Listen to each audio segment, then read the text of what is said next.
Okay, we're going to start again. See how this thing works today. This is by I'm Andy Anderson, Charles E. Andy Anderson, with a continuation story of my military history with a few sea stories and family information thrown in. Be sure to like and subscribe to my channel by clicking the subscribe button and hitting the thumbs up. Tell your friends and family. I have been especially blessed by the good Lord. I have had a good memory. I studied hard and passed every exam. I was advanced and rated every time it became available. I was an Interior Communications Petty Officer First Class E6. That's pretty remarkable for just get that in 4 years. Not very many people were able to do that.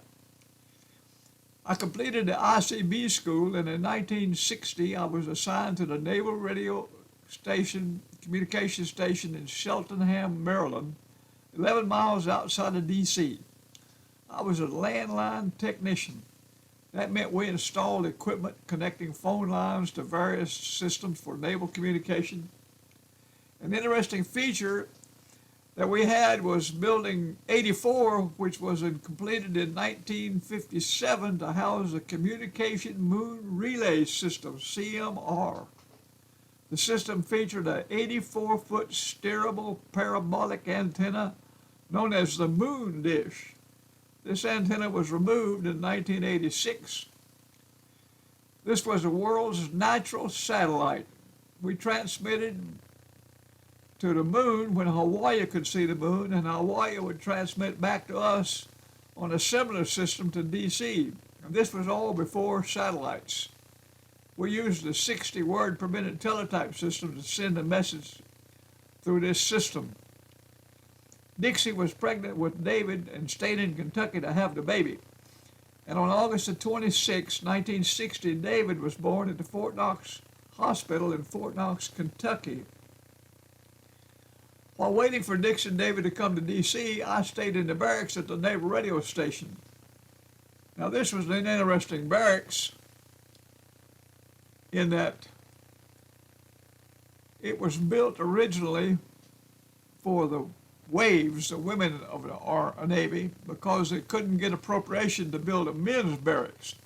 So this barracks, they told me when I checked in, don't be surprised, because the bathrooms had pink tubs, pink commodes, pink desks, showers. Everything was pink.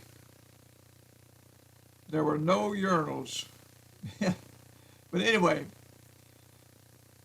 we were able to use that barracks because it was available for the men. And one evening, I was assigned as the duty master at arms responsible for driving the station's emergency ambulance. It was a big old Packard ambulance. I had to go test it out every day to see if it would run. And one evening, I was called by the base corpsman to detail to transport a lady to the hospital in D.C.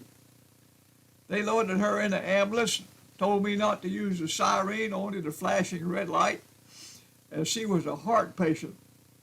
I asked for directions, but the corpsman didn't know the way, and the lady said she knew the way and would provide directions. I was praying she didn't conk out. We made it okay. The policeman directed me down a one-way street the wrong way to the hospital entrance, and we made it okay. I went back to the station with no other excitement. Dixie, David, and I lived in Washington on South Capitol Street in a small apartment. That was all we could afford. Later, we obtained a house at Navy housing at the end of the Bowling Air Force Base in Washington, D.C. That house, that little village was called Needle Green, and they called it Dog Patch because they were little small World War II built houses, something like Little Abner comic strip fame would live in. We only qualified for a one-bedroom house as we didn't have 2 kids to get the second bedroom. And since we were in a nation capital, we got lots of visitors. Everybody would come to visit. We go see all the things in D.C., the Capitol, the Smithsonian, the history museums, the Jefferson and Washington monuments, the trees, the fountains, the cherry blossoms, and the parks. And my favorite was the Washington Navy Yard, the Naval Gun Factory, where the 16-inch battleship guns were designed. The Navy Yard contains a naval museum with lots of memorabilia, including the Bathyscaphe Trieste, and they used to have the DD-933, the USS Barry there, but it was removed when they built the new bridge across the Anacostia River and they couldn't clear the bridge. My brother Marvin was injured while serving in the Air Force over in England. He was brought to Walter Reed Army Hospital for treatment. My mom and dad came up to visit while he was there, and we went on many visits to the hospital and also to the Capitol building. I became a pretty good tour guide in the Capitol building. I knew where to stand and whisper, and people on the other side of the room could hear me. Dixie would work part-time at the local hospital at night, and when I got home, she would go to work, and when I went to work, she would come home and watch David. That worked pretty fine, except for she almost burnt down the house with our coffee percolator, which had no thermostat, smoked up the kitchen, burned off a formica spot on the table, but everybody recovered.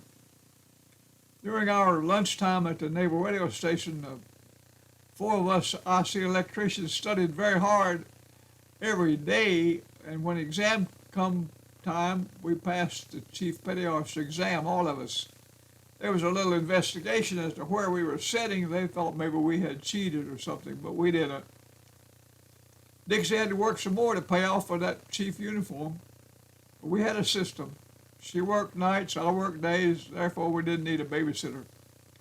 In August of 1962, I was advanced to Chief Petty Officer, Interior Communication Electrician Chief E7, and was transferred to the USS Northampton, CC-1.